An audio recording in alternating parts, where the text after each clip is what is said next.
Hello everyone, আসসালামু আলাইকুম। আশা করি সবাই খুব ভালো আছেন। তো আজকে আমি একটা বিষয় নিয়ে কথা বলতে চাই। সেটা হচ্ছে যে সবারই খুব বেশি টেনশন থাকে দেশের বাইরে যাওয়ার আগ দিয়ে কী কী প্রস্তুতি আমাদের নেওয়া উচিত। আর শপিং লিস্ট সম্পর্কেও আমি আজকে কিছুটা ধারণা দিব, যে ধারণাটা দেওয়াটা খুব বেশি গুরুত্বপূর্ণ আমি মনে করি। তাই আপনাদের সবার সাথে আমার অভিজ্ঞতা থেকে আমি শেয়ার করতে চাচ্ছি। চলুন স্টার্ট করা যাক সব কিছু মিলিয়ে। প্রথমত যখন আমরা প্যাকেজিং শুরু করি আর কি, যে আমাদের লাগেজ প্যাকেজিং শুরু করা লাগে। সো যখন আপনি একটা জিনিস নেবেন তখন মনে হয় যে জিনিসটা কতটা গুরুত্বপূর্ণ না গুরুত্বপূর্ণ, আর আপনি যে জায়গায় যাচ্ছেন সেই জায়গাটার উপরে নির্ভর করে অনেকাংশে। তো প্রথমত আমি যেটা যাওয়ার প্রস্তুতি সম্পর্কে যেটা খুব গুরুত্বপূর্ণ, যে কয়টা জিনিস আপনার না নিলে নয়, সেটা হচ্ছে প্রথমত আপনাকে লুক আউট করতে হবে আপনার পাসপোর্ট সম্পর্কে। সো আপনার পাসপোর্টটা আপনার কাছে অবশ্যই থাকতে হবে। আর দ্বিতীয়ত আপনার কাছে থাকতে হবে air ticket, because air ticket definitely আপনার নেওয়া লাগবে।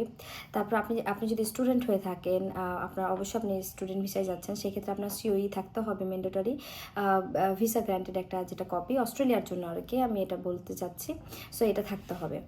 আর এসব থাকার পাশাপাশি আপনার জিনিসগুলোকে খেয়াল করতে হবে যে আপনি যেহেতু যাচ্ছেন একটা সময়ের জন্য, সেটা হচ্ছে লং টাইম সময়ের জন্য যাচ্ছেন। সো লং টাইম সময়ের জন্য যেতে গেলে আপনার হবে কি, আপনার একাডেমিক যতগুলো সার্টিফিকেট আছে, একাডেমিক যত সব ট্রান্সক্রিপ্ট বলেন যত কিছু আছে, সব কিছু আপনাকে সাথে অবশ্যই একটা ফাইল বানিয়ে নিয়ে যেতে হবে। এতে করে হবে কি, জিনিসটা ইউজফুল হয়, কারণ আপনার কখনো কোনো কিছু যদি দরকার পড়ে সেটা আপনি খুব ইজিলি ওই জিনিসটা নিতে পারবেন। আর শপিংয়ের ক্ষেত্রে যদি আমি আসি, এই গেল প্রয়োজনীয় কাগজপত্র নেওয়া। এইসব জিনিসপত্র অবশ্যই নেওয়াটা ম্যান্ডেটরি। বাট এটা আবার শপিংয়ের ক্ষেত্রে অনেক কিছু ভ্যারি করে। যেমন আপনার স্বাভাবিকভাবে আমরা যখন অস্ট্রেলিয়া আসি, আমাদের কাছে সব থেকে মেন ফোকাস ছিল যে আমাদের মেডিসিনটা ঠিকমতো রাখতে হবে আর আমাদের জামা কাপড় চোপড়। কারণ আমরা অস্ট্রেলিয়াতে মেলবোর্নে এসেছি। সো এখানে ওয়েদারটা প্রচণ্ড পরিমাণে আনপ্রেডিক্টেবল, বেশিরভাগ সময়টা ঠান্ডা থাকে। যদি এখানে সামার ভ্যাকেশন চলে তো দেখা যায় যে সামার টাইমে আপনি দিনের বেলা গরম পেলেও রাত্রেবেলা ঠান্ডা হয়। সো আপনাকে সব ধরনের কাপড়ের ভ্যারিয়েশন অবশ্যই রাখতে হবে। তো আমরা সেই হিসাবে বিবেচনা করেছিলাম, আমরা চায়না সাউদার্নে এসেছিলাম, যার কারণে আমাদের দুইজনের ওয়েট আমরা অনেক বেশি পেয়েছিলাম, 23 অ্যান্ড 7 কেজি, আর ল্যাপটপ ব্যাগ সাথে করে। আর এটা হচ্ছিল পার পারসন হিসাবে। সো আপনারা যদি এইভাবে আসতে চান, দেখা গেল যে আপনাদের যদি চায়না সাউদার্নে হন, তাহলে একটু দেখা যায় যে একটু কাপড় চোপড় বা স্পেসটা আপনি বেশি পাচ্ছেন।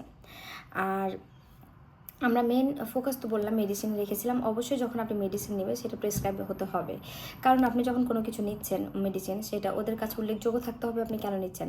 আমরা 6 মাসের নিয়ে এসেছিলাম, কারণ এখানে 3 মাসের ওরা বলে রাখে, বাট আপনার 6 মাসের নিলে সমস্যা হয় না।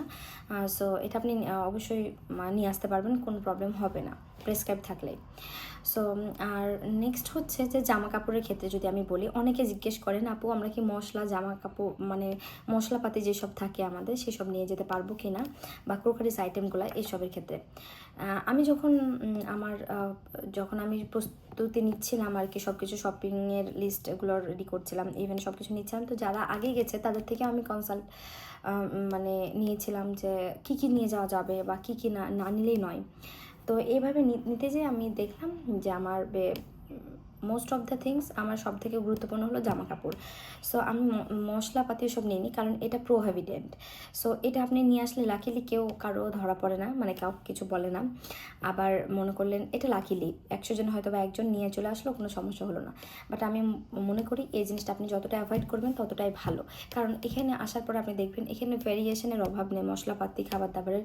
ইভেন যে পরিমাণে আপনি বাংলাদেশে টাকা দিয়ে কিনেন সেই রকমই দাম এখানেই হবে। তাই আমি মনে করি একটু হয়তো বেশি হবে, বাট কোনো সমস্যা নেই, আপনি এটা নিতে পারবেন, এখান থেকে কিনলে বেটার হয়।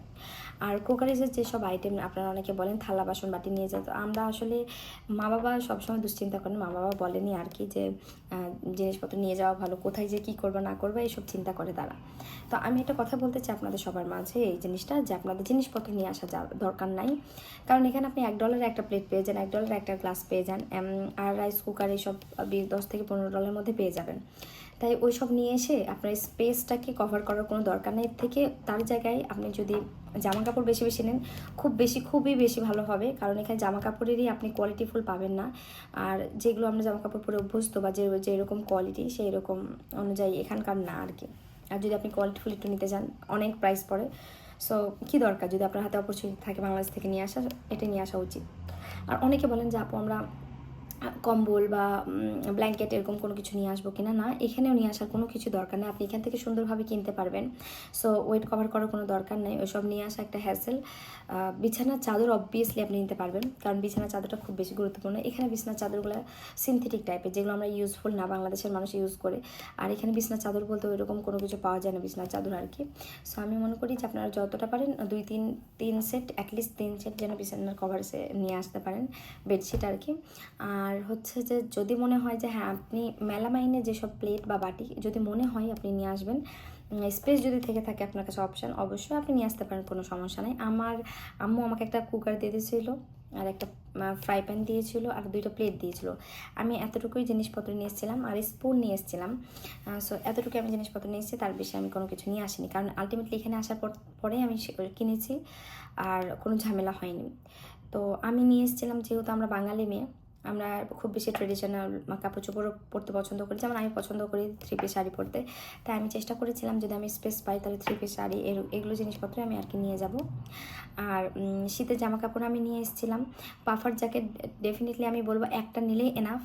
জুতা যদি আপনি নিতে চান, জুতা 2 জোড়া হলে এনাফ, 2 জোড়ার বেশি নেওয়ার দরকার নেই। বাসায় পরার জন্য আপনি যদি একটা স্লিপার নিয়ে আসতে চান, আর এখানে ম্যাক্সিমাম টাইম আপনাকে জুতা পরতে হবে, যার কারণে আপনি স্লিপার বা মেয়েরা হিল এইসব যদি আপনার মনে হয় যে 1-2 জোড়া নেবেন, সেক্ষেত্রে নিতে পারেন, না নিলেও কোনো প্রবলেম নাই, কারণ আলটিমেটলি এখানে আপনার বেশি জুতা পরা লাগে। সো যার কারণে আপনার জুতাটা সব থেকে প্রিফারেবল।